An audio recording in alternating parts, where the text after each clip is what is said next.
আছে। অনেক মুসল্লি নামাজ পড়ে আবার সিগারেটও খায়, এদের নামাজ কবুল হবে কিনা? বেনামাজি কি মুশরিক হয়ে যায়?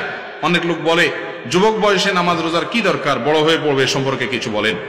ভাই, যুবক বয়সে নামাজ রোজার কি দরকার, বড় হয়ে পড়বেন। আপনি যে বড় হওয়ার সুযোগ পাবেন তার আগে আপনার মৃত্যু আসবে না, তার গ্যারান্টি কি কারোর কাছে আছে?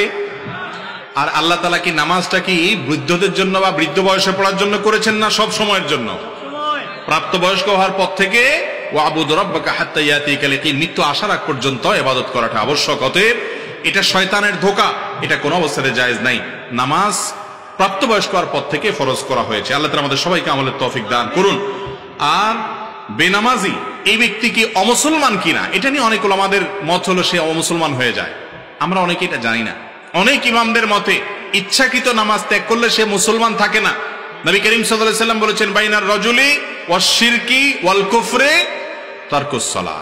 একজন ব্যক্তির মাঝে শিরক এবং কুফরের পার্থক্য আর ব্যবধান হলো নামাজ ত্যাগ।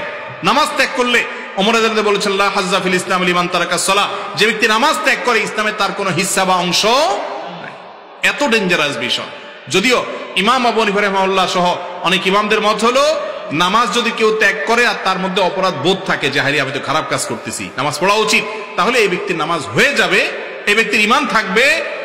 আর যদি তার মধ্যে নামাজের ব্যাপারে অবহেলা থাকে এইভাবে যে সে মনে করে নামাজ পড়লে কি হবে না হবে, নাউজুবিল্লাহ, এরকম মনে করলে ওই ব্যক্তি